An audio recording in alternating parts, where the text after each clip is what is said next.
para individual testing.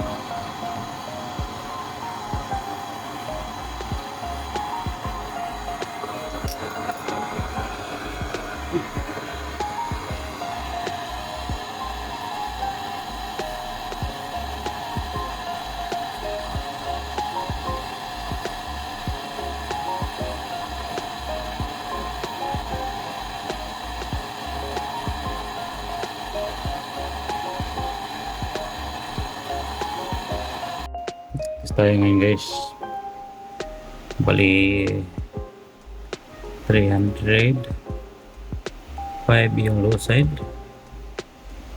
yung high side naman ay 390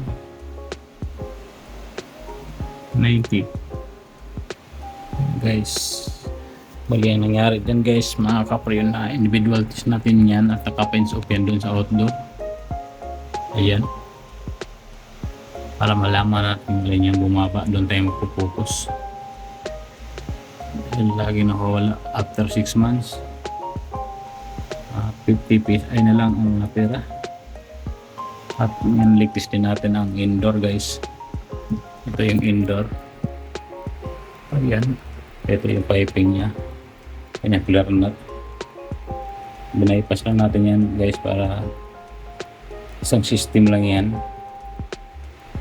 Tinaniman natin ang access valve dito. And ito yung gauge hose nya. Yan, ito 370 mga kapre yun. Kaya na bumaba dito, doon tayo magpo-focus.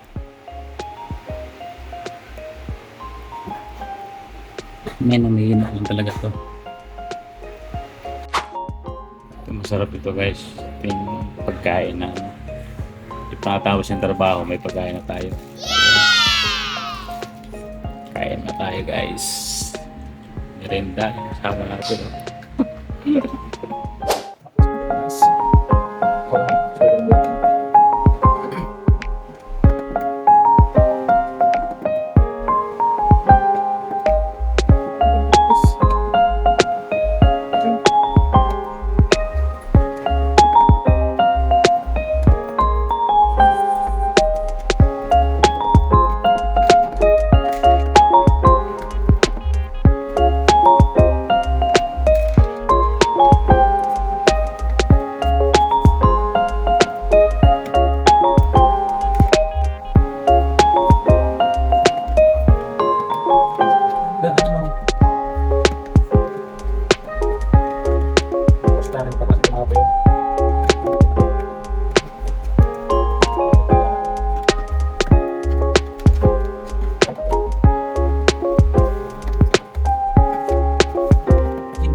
Ganyan guys, ito yun.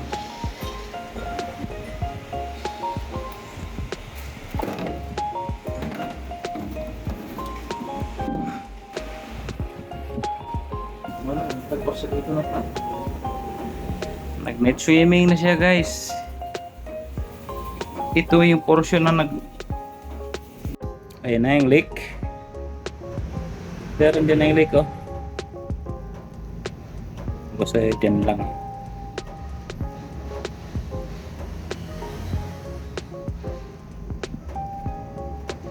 Gano'n natin? Huwag na. Ha? Pinangin na natin. Baka wala na yung karga. Saan punta? Pagkas. Ha?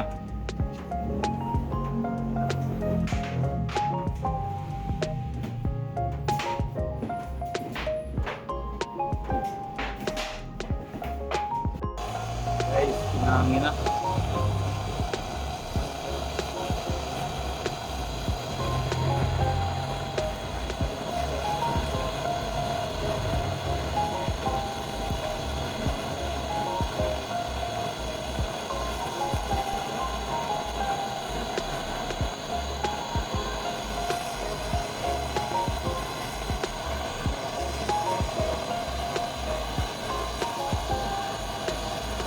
Sa dami yung anim na yan.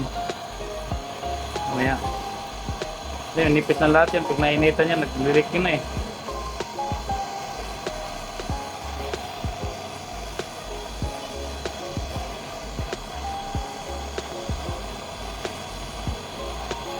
Ayan na nga guys, mga kapriyon. Yan ang anak ng lake oh. Kanina isa lang yung lake niya. Ngayon nagiging anim na. Isa, dalawa, tatlo, apat, lima, anim. Kaya hinangin ulit yan.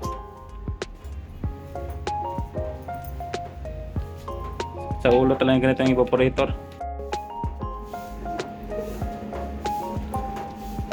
Test tayo ulit guys.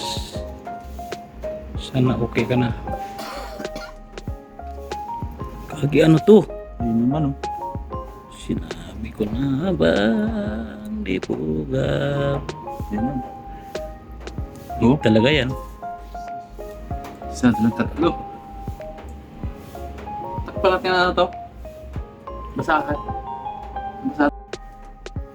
Ligtis panibago guys. Mga kapriyon, pang ilang attempt na ligtis to.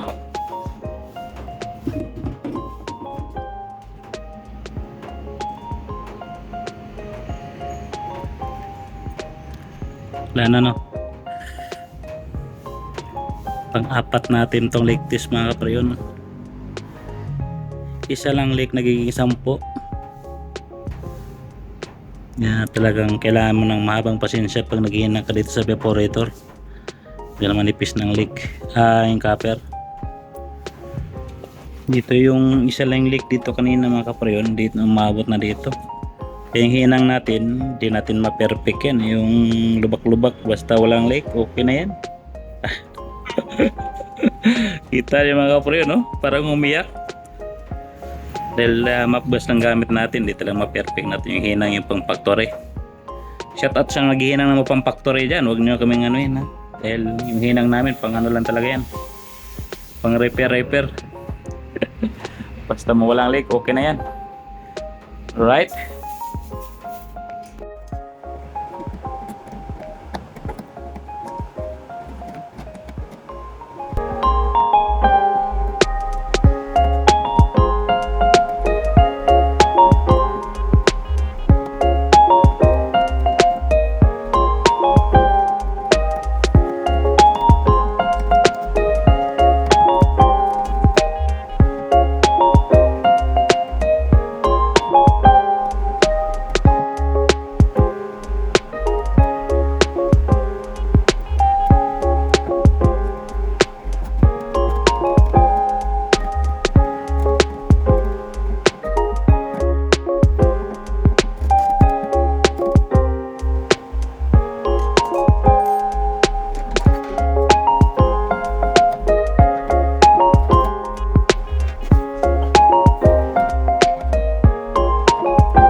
kapre na niligtis natin.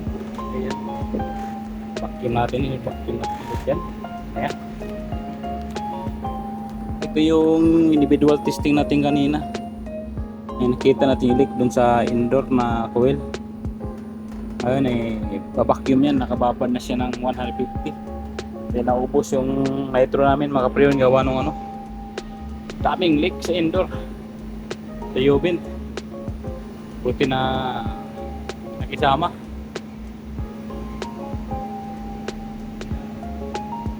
Blessed pa rin tayo mga pre-on dahil nakita natin yung leak. Nakatulog tayo na maayos bahay. Kaya ito may mga problema yung mga siniservisan natin, parang hindi tayo makatulog. Kayo ba yung makatulog ba kayo mga pre-on? Comment below dyan kung makatulog kayo pag kayo yung gumagawa na hindi naayos. Tayo ay hindi po pwede sa atin yung barabara na trabaho din tayo pabalikan. Iyan lang. Alright, babacuumin ko na to. Babacuum na tayo. Hintayin natin at 30 ha? Hintayin natin mag-negative 30 bago tayo mag-charging.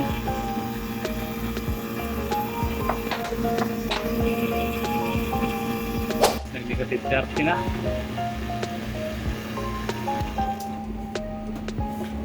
Okay. Ganda na tayo mga pre-on.